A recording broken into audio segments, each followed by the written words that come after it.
네, 안녕하세요. 미래세대의 리서치센터 이양무입니다.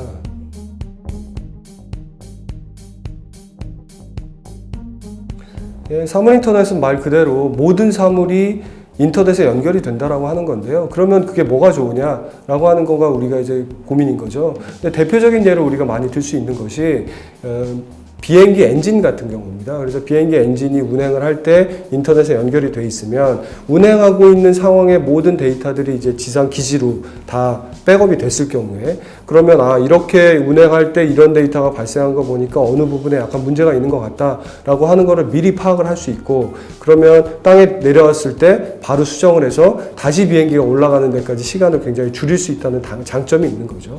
그 다음에 또 다른 측면에서 보면 우리한테 편리성을 줄 수 있는 부분들이 있는데 뭐 집에 있는 도어락이라든지 이런 거를 제가 회사에서 열고 닫고 잊어버리고 안 잠고 온 것 같으면 잠갔는지 확인을 한다던가 이런 걸 할 수 있는 부분들도 있고요. 그 다음에 자율주행차 같은 경우도 포괄적으로 사물 인터넷이라고 할 수가 있습니다.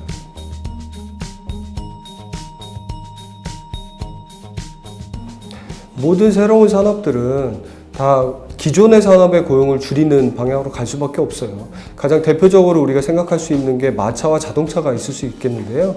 마차를 이끄는 사람, 말을 키우는 사람, 그 먹이를 생성하는 사람들, 이러한 사람들은 당연히 없어질 수밖에 없는 상황이고요. 반면에 자동차 관련된 사람들은 더 늘어날 수밖에 없는데 자동차 관련된 인원들은 적었을 거니까 사람들은 그걸 우려했겠죠. 그렇지만 최종적으로 놓고 보면 더 많은 사람들을 더 멀리까지 이동해 줄 수 있는 자동차가 마차보다는 종국적으로 훨씬 더 많은 고용을 유발했잖아요. 그래서 사물인터넷뿐만 아니라 인공지능 또는 다른 4차 산업혁명들과 관련된 산업에 있어서도 새로운 영역을 개척해 나가면서 고용을 더 확대돼 나갈 수 있다고 기대하는 것이 맞다고 보고 있고요. 보안 이슈도 마찬가지입니다. 보안은 인터넷에서도 굉장히 중요한 이슈였고 앞으로 4차 산업혁명에서도 더더욱 중요한 이슈가 될 수 있는데 대표적인 예를 들 수 있는 게 이제 자율주행차 같은 경우겠죠. 자율적으로 움직이는 차를 해킹을 해서 내가 맘대로 움직여버린다라고 한다면 위험이 발생할 수 있게 되는 문제가 있습니다. 그래서 기존보다는 더 좋은 기술을 가지고 보안을 강화하겠지만 또 다른 방법으로는 자율주행 자동차의 구동과 관련된 거는 외부 접속을 통해서 움직이지 못하도록 이렇게 원천 차단하는 방법이 하나가 있어요. 그렇게 됐을 경우에는 다른 부가적인 기능들은 네트워크를 연결해서 데이터를 주고받고 하지만 이 차의 제어권은 절대로 원격에서는 컨트롤할 수 없도록 막는 이런 방법이 있고요. 그 다음에 또 하나는 데이터를 취합해서 활용하고 내 그 데이터가 안전하게 잘 활용될 수 있는지 이러한 것들에 대한 불안감이 또 발생할 수 있는 부분들이 있는데 그러한 이슈들은 블록체인이라고 하는 새로운 좋은 기술이 나왔기 때문에 그러한 기술을 근간으로 해서 잘 해결해 나갈 수 있을 거다 이렇게 생각을 하고 있습니다. 가장 대표적으로 우리한테 와닿을 수 있는 부분들은 뭐 데이터나 이런 것들 분야보다는 가정용 홈 IoT, 가정용 사물 인터넷이 가장 빠를 수 있을 것 같아요.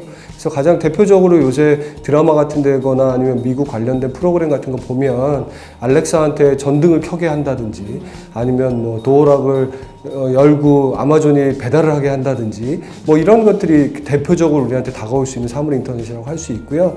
그런 것들을 우리한테 조금 더 편리하게 다가올 수 있게 해줬던 것은 제가 생각하기에는 인공지능 스피커입니다.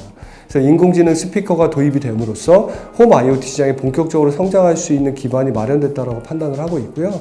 예를 들면은 예전 같은 경우에 집에 있는 에어컨이다. 이걸 스마트폰으로 컨트롤하는 것은 굉장히 불편해요. 그렇지만 반면에 집에 스피커가 있다고 한다면 집에 도착했을 때 뭐 알렉사 에어컨 좀 켜줘. 이렇게 하면은 켜주게 된다고 한다면 우리한테 훨씬 더 편리함을 줄 수 있기 때문에 사람들은 그걸 선택하게 될 가능성이 되게 높아지게 되는 거죠.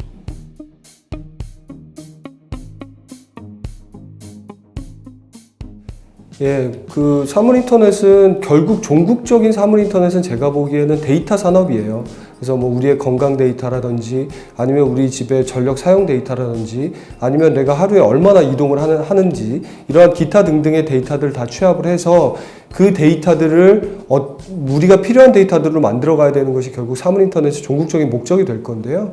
그래서 시작은 우리한테 편의성을 주는 제어 그래서 뭐 가정용 홈 사물 인터넷, 아까 말씀드린 것처럼 뭐 보일러, 에어컨, 도어락, 뭐 이런 것들 아니면 텔레비전 이런 것들 중심으로 우리한테 다가오겠지만 최종적으로는 뭐 심박수 아니면 가정의 전력 사용량 이런 것들 중심으로 확장해 나갈 거고요. 그러한 것들이 확장해 나가기 위한 중요한 기술이 하나 발생을 하는 것이 블록체인입니다.